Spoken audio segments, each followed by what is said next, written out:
Doing a little bushwhacking this time of year.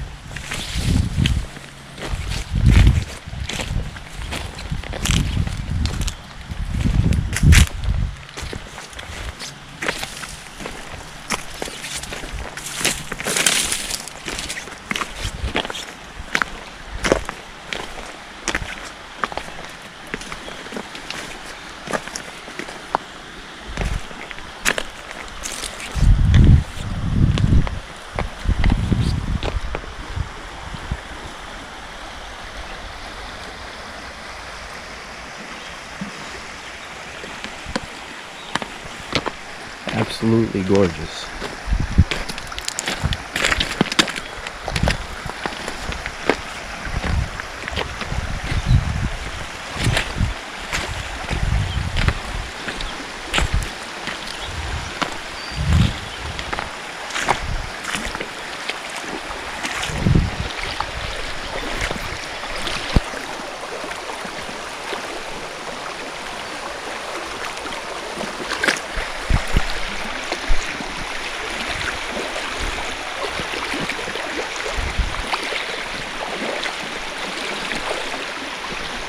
Can't think of too many other things that I would rather look at. To be quite honest.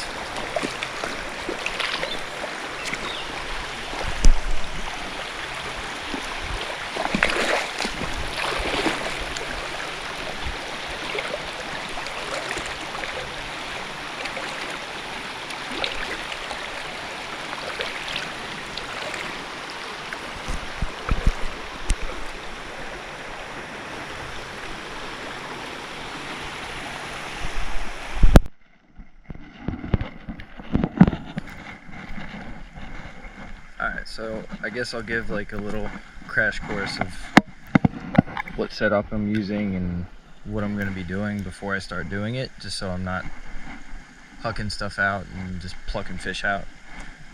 So hopefully that answers any questions anybody has before I start fishing. But basically I'm going to be doing what's called nymphing, which is fishing underwater. Which is why I have a Euro nymphing rig, which is what these are called. I'm not against fishing on top of the water, which is when you use a dry fly, but majority of the fish that I catch are usually feeding underneath the water. I do carry dry flies with me.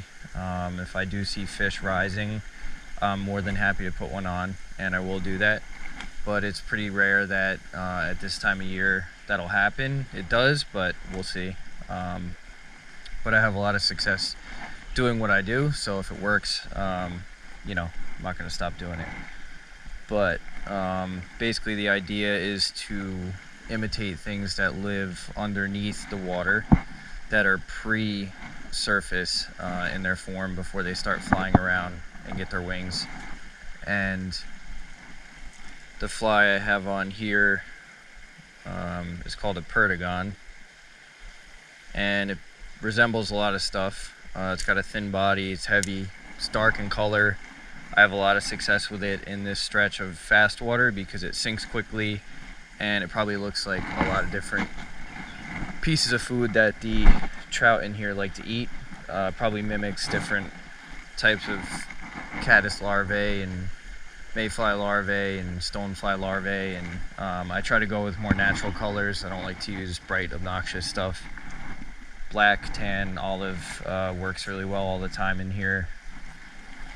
I use a micro leader, which is why it's so tiny, and then I use a tag end, so when I'm drifting above the water I can see this piece floating on the surface, because it's pretty difficult to see. This line is really thin. And then I go down to a 7X in the late stages of the year, because this is really, really thin fluorocarbon, and it disappears when it's underneath the water, number one. Number two, it has a really, really fast sink rate because it's extremely thin. Those are the positives to it. The negatives, if you land a big fish, it's extremely brittle and it's gonna make your life very difficult, and it takes longer to get the fish in because it's not the strongest thing on the planet. with tippet, or leader as some people just call it, the higher the numbers go, the smaller it gets. Early in the year I'll use like a 4 or a 5x. This time of year I'll just drop all the way down to 3 to 4 or 5 feet of 7x, depending on how deep the run is that I'm fishing. And I try not to add weight if I don't have to, so you get a better drift. And that's pretty much it as far as the setup. And I always fish in this faster water to start, because the fish like to hold in there because it stays really cold.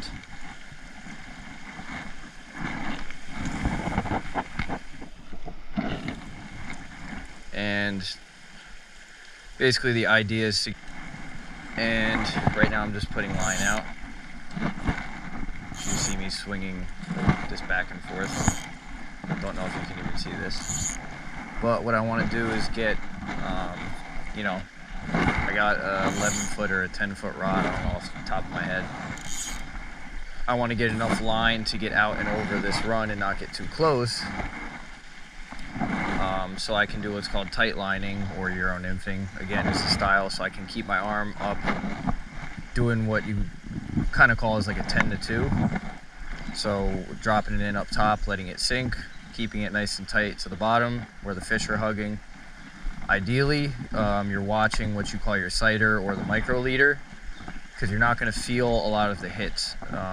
What you want to do is just watch for any pause in that line, lift and set, and after that, you know, it's usually game on. So I'll see once I drop my line in if I can do what I'm saying,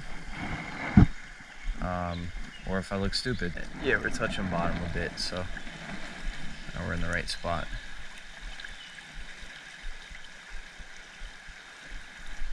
As a fish.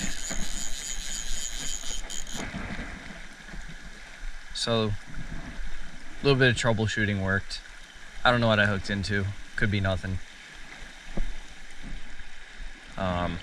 Was the difference between where your drift is. If you're not in the right spot, the fly is more than likely going right over your fish's head, and they're not going to go out of their way.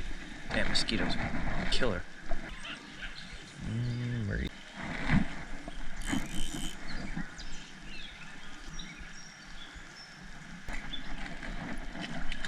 Oh, broke off over there.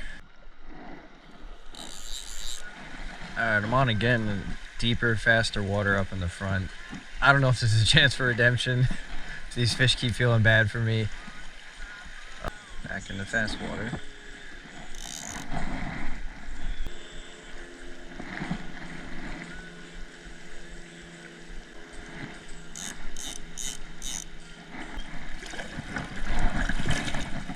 Victory.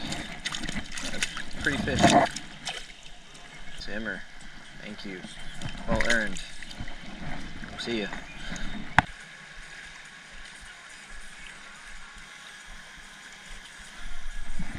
There we go.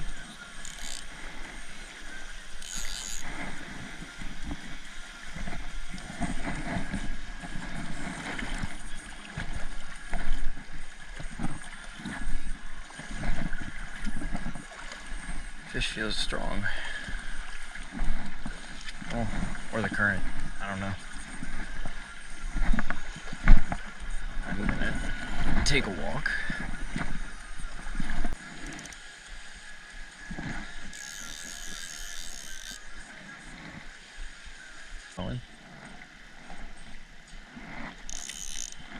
Shaking his head a lot too. Dang.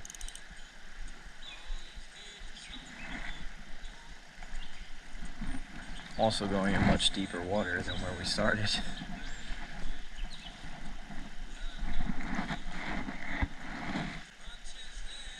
Put some brakes on here. Nah, he got off. Well, my catch and release rate today is outstanding.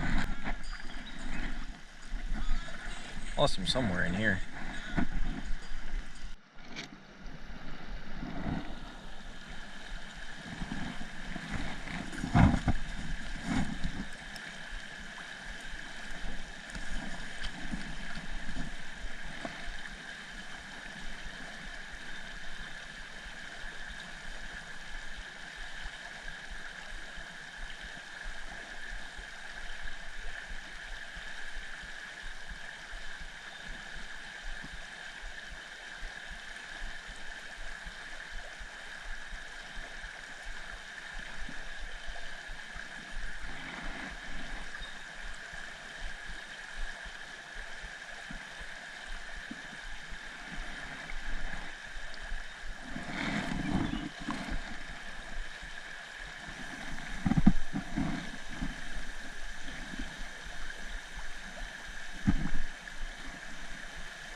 Sometimes the river wins and sometimes you win.